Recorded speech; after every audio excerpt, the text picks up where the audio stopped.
வணக்கம். மாலை முரசு செய்திகளை விரிவாக பார்ப்பதற்கு முன் தலைப்புச் செய்திகளை பார்க்கலாம்.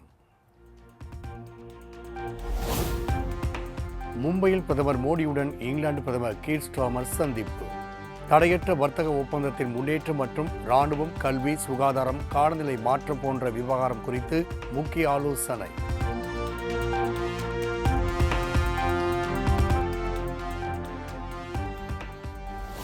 கோவையில் உலக புத்தொழில் மாநாட்டினை தொடங்கி வைத்தார் முதலமைச்சர் மு.க.ஸ்டாலின்.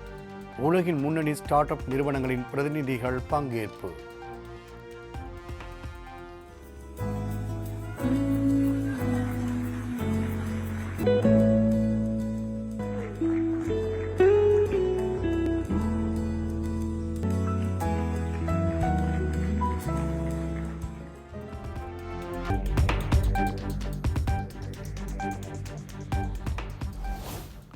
பாமக தலைவர் அன்புமணிக்கு அதிமுக பொதுச் செயலாளர் எடப்பாடி பழனிசாமி பிறந்தநாள் வாழ்த்து.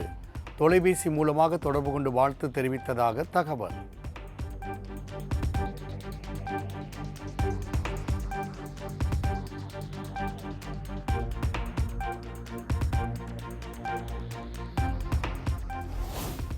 காஞ்சிபுரத்தில் செயல்பட்டு வரும் ஸ்ரீசன் பார்மா நிறுவன உரிமையாளர் ரங்கநாதன் கைது. ராஜஸ்தான், மத்திய பிரதேசத்தில் இருமல் மருந்து குடித்து 16 குழந்தைகள் உயிரிழந்த விவகாரத்தில் நடவடிக்கை.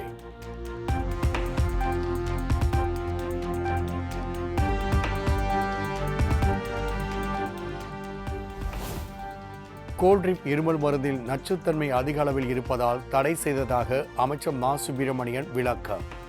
சம்பந்தப்பட்டவர்கள் கைது செய்யப்பட்டிருப்பதால் அந்நிறுவனத்தை நிரந்தரமாக மூட நடவடிக்கை எடுக்கப்படும் என்றும் பேட்டி.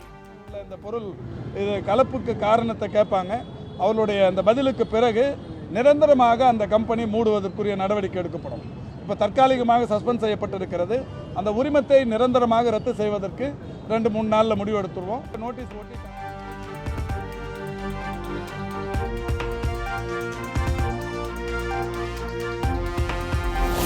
ஆம்ஸ்ட்ராங் கொலை வழக்கின் முதல் குற்றவாளியான பிரபல ரவுடி நாகேந்திரன் உடல்நலக்குறைவால் மரணம்.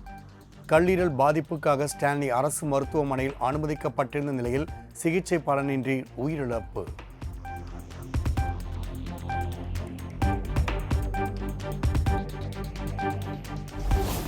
சென்னை ராஜா அண்ணாமலைபுரத்தில் பிரபல ஜவுளிக்கடை உரிமையாளர் மற்றும் அவரது சகோதரர் வீடுகளில் 3வது நாளாக வருமான வரித்துறையினர் சோதனை. வரி ஏய்ப்பு புகாரில் ஐடி ரெய்டு நீடிப்பதாக தகவல்.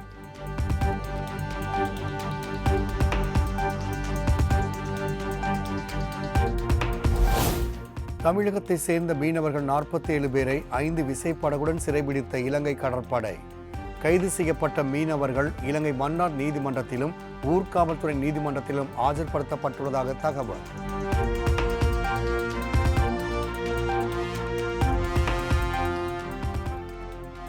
தங்கம் விலை வரலாறு காணாத அளவு ஒரு சவரன் 91,000 தாண்டியது.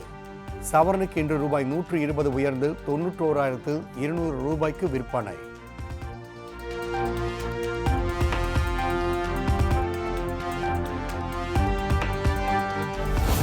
தாவேகாவுடன் கூட்டணி குறித்து குமாரபாளையம் பரப்புரையில் அதிமுக பொதுச் செயலாளர் எடப்பாடி பழனிசாமி சூசகம். அதிமுக பரப்புரை கூட்டத்தில் தாவேகா கொடி பறந்ததை சுட்டிக்காட்டி பிள்ளையார் சொல்லி போட்டுட்டாங்க என பேச்சு. அதிமுக தலைமையிலே அமைக்கப்படுகின்ற கூட்டணி வலுவான கூட்டணியா இருக்கும். பாருங்க, கொடி பறக்குது, பிள்ளையார் சொல்லி போட்டாங்க. எழுச்சி ஆரவாரம். ஸ்டாலின் அவர்களே, குமராபாளையத்தில் நடைபெற்ற கூட்டத்தினுடைய ஆரவாரம் செவிய தொலைச்சிக்கிட்டு போகுது.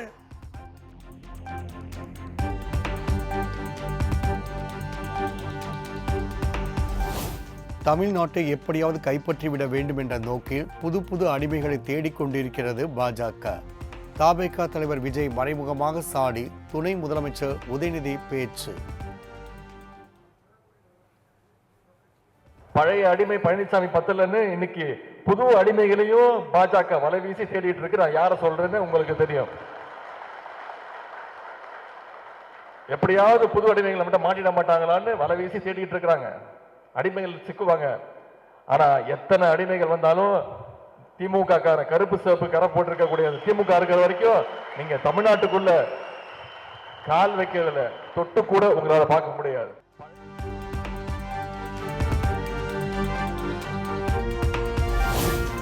கரூர் துயரத்தில் பாதிக்கப்பட்ட மக்களுக்கு தாவேகா தலைவர் விஜய் வீடியோ கால் மூலமாக ஆறுதல். விரைவில் நேரில் வந்து சந்திக்கிறேன் என உறுதியளித்ததாக தகவல்.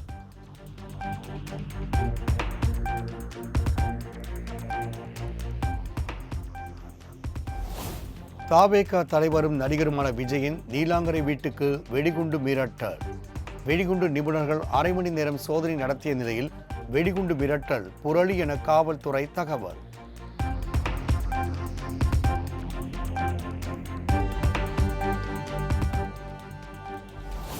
விஜயை மட்டுமல்ல தமிழகத்தையே கட்டுப்பாட்டுக்குள் கொண்டு வர பாஜக நினைப்பதாக செல்வ பெருந்தகை காட்டம்.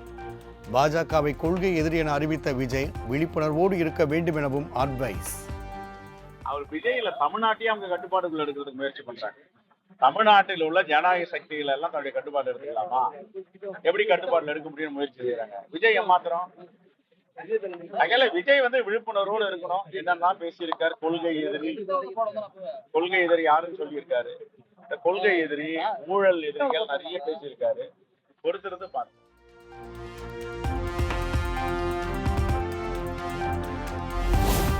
திமுக மீண்டும் ஆட்சிக்கு வந்தால் வருங்கால சந்ததிகளின் எதிர்காலமும் கேள்விக்குறியாகிவிடும். திமுக ஆட்சியில் தமிழகம் பாழாகி வருவதாகவும் பாமக தலைவர் அன்புமணி காட்டம். உன் பிள்ளைகளும் உன் பேர பிள்ளைகள் எதிர்காலம் கேள்விக்குறிதான். நான் நல்ல இடத்துல தான் சொல்றேன், ஒரு ஆதங்கத்தில் சொல்றேன். என் தம்பிகள் என் தங்கைகள் நல்லா இருக்கணும்னு ஆதங்கத்தில் தான் நான் சொல்றேன். நான் ஏன்னா கேடுகட்ட ஆட்சி நடந்துட்டு இருக்கீங்க, மோசமான ஆட்சி நடந்துட்டு இருக்கு. காசுக்கு இவங்க என்ன வேணா பண்ணுவாங்க. உங்க பிள்ளைகள் பேர பிள்ளைகளை பத்தி கவலை கிடையாது.